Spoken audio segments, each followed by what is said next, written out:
गुरु कहते हैं, आज हम तुम सबको चुप रहने के फायदे के बारे में बताऊंगा। गुरु कहते हैं, 10 मौके जहां पर चुप रहने से होता है लाभ और बोलने से नुकसान।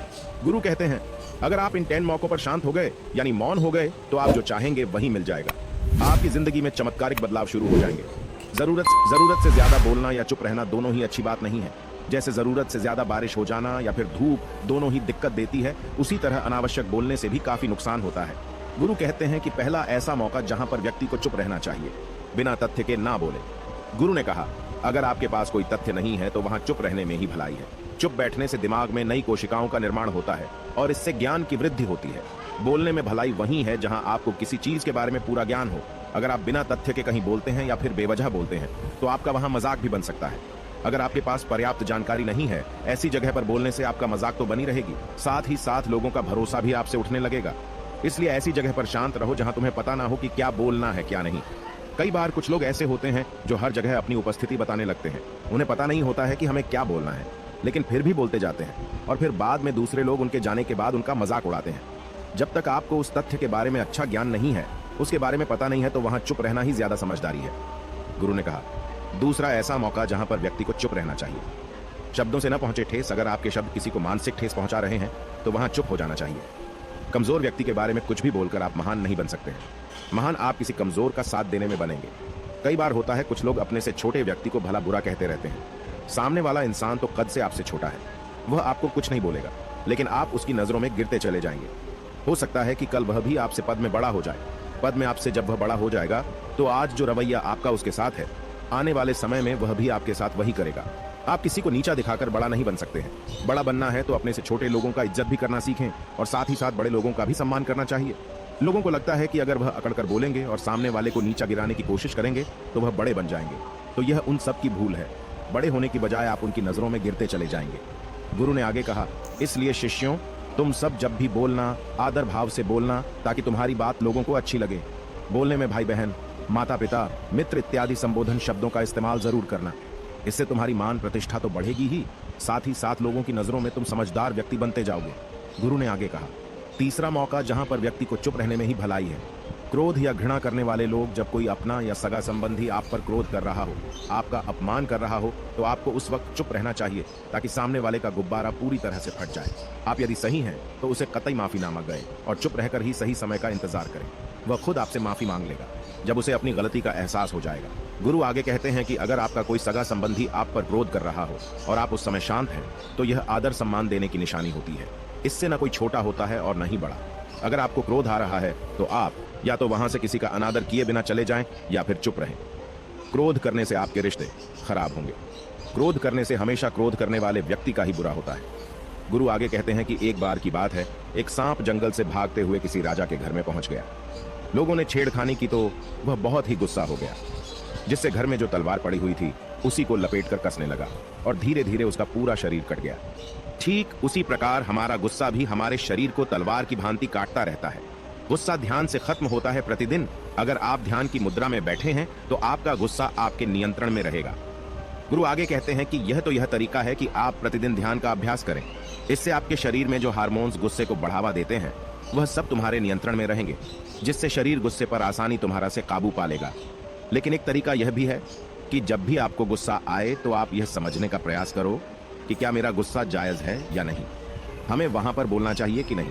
जब आप खुद इस बात का आंकलन लगा पाएंगे तो आपको खुद पता चल जाएगा कि हमें गुस्सा करना चाहिए या नहीं। फिर भी आपको गुस्सा आ रहा है तो आप वहां से हटने का प्रयास करें, वहां से दूर चले जाएं। धीरे धीरे समय के साथ आपका दिमाग शांत हो जाएगा। गुरु ने कहा, चौथा ऐसा मौका जहां पर इंसान को बहुत ही समझदारी के साथ काम लेना चाहिए। वहां पर आपको चुप रहना ही चाहिए जहां पर उस मुद्दे से आपका कोई संबंध ना हो। अगर आपका किसी मुद्दे से कोई संबंध ना हो तो वहां आपका चुप रहना बनता है। बिना किसी वजह अगर आप दूसरे के मुद्दे पर बोलेंगे तो यह आपके लिए अनिष्टकारी होगा। इसमें केवल और केवल आपका ही नुकसान है। जल्द ही आप किसी दो लोगों के बीच हो रहे विवाद में जल्दी अपनी टांग न डालें। अगर सामने वाला आपको बुला रहा है अपना झगड़ा शांत करवाने के लिए, तो ही आप वहां पर जाएं। किसी की व्यक्तिगत जिंदगी में दखल अंदाजी नहीं देनी चाहिए जब तक कि वह व्यक्ति आपको नहीं बुलाता है। अपने झगड़े को शांत करवाने के लिए कुछ लोग फालतू में दूसरे के विवाद में कूद पड़ते हैं। इससे उनके मान सम्मान मर्यादा पर लोग उंगली उठाने लगते हैं। गुरु कहते हैं कि 10 मौकों में 5वां ऐसा मौका जहां पर व्यक्ति को बहुत ही समझदारी के साथ चुप रहना चाहिए। आपके शब्दों से किसी मित्र को हानि न पहुंचे। अगर आपके शब्द सामने वाले के परिवार या मित्रों की प्रतिष्ठा के बारे में बुरी झलक दिखा रहे हैं तो आपको चुप रहना चाहिए। किसी के परिवार या फिर मित्र के बारे में बुरा बोलने से केवल आप ही बुरे बनेंगे। जो चीज आसानी से खत्म की जा सकती है उसे अपने शब्दों से बड़ा न करें। बिना चिल्लाए बात करने का प्रयास करते रहना चाहिए। अगर आप बिना चिल्लाए कोई बात नहीं कह सकते तो आपका चुप रहने में ही भलाई है। किसी पर चिल्लाने से आपके व्यवहार के बारे में पता चलता है। ज्यादा बोलने से चीजें हमेशा खराब ही होती हैं। कई बार कुछ रिश्ते ज्यादा तेज बोलने की वजह से टूट जाते हैं। इसलिए अपनी आवाज में मीठापन लाएं। आपके शब्दों से आपके दोस्त को हानि नहीं पहुंचनी चाहिए।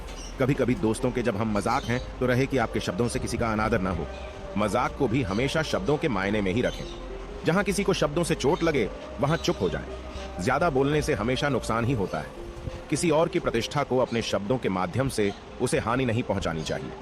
यदि आपके शब्दों से किसी और की प्रतिष्ठा को ठेस पहुंच रही है तो वहां आपको चुप हो जाना चाहिए। जब कोई व्यक्ति आपके सामने नहीं है तो आप उस व्यक्ति के बारे में बुरे शब्द किसी तीसरे व्यक्ति के सामने न बोलें। गुरु कहते हैं, छठा मौका जहां पर व्यक्ति को चुप रहना चाहिए, जब कोई कर रहा हो किसी की बुराई।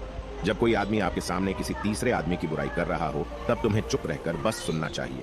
अपनी राय व्यक्त नहीं करना चाहिए, क्योंकि जो आज आपके सामने किसी तीसरे की बुराई कर रहा है वह कल किसी और के सामने आपकी बुराई भी कर सकता है। यदि आपने कुछ कहा है तो नीति शास्त्र के अनुसार जो अपने मुंह को बंद रखता है और बुद्धि से काम करता है वही इंसान समझदार होता है। बिना जरूरत के बोलना, किसी के बारे में किसी के बीच में बोलना यह गलत बात है।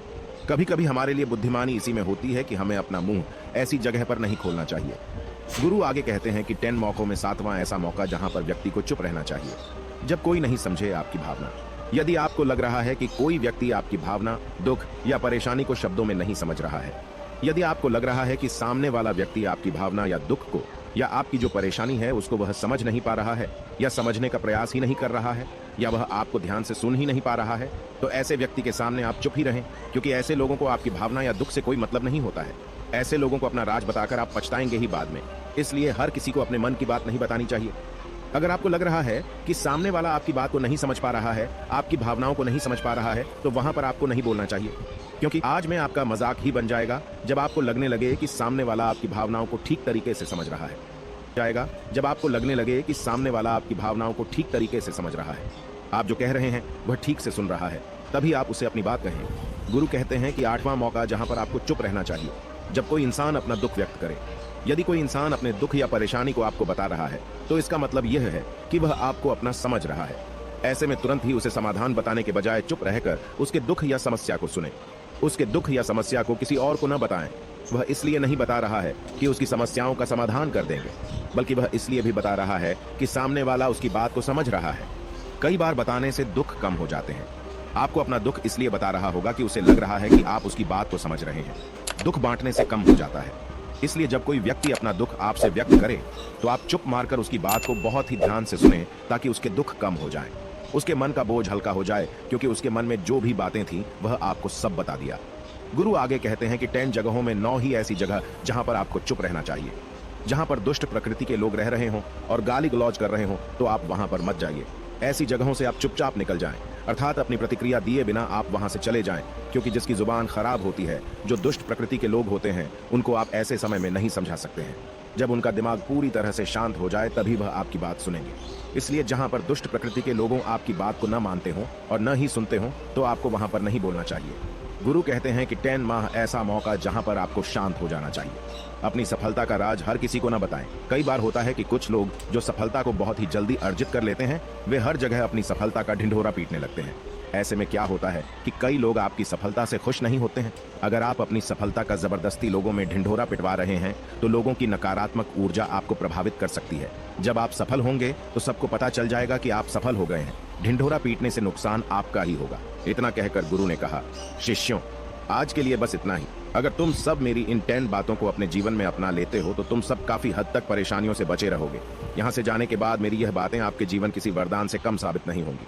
दोस्तों, मुझे उम्मीद है इस वीडियो से आपको बहुत कुछ सीखने को मिला होगा। अगर आप नए हो तो हमसे जुड़ने के लिए इस चैनल को सब्सक्राइब करना मत भूलिएगा।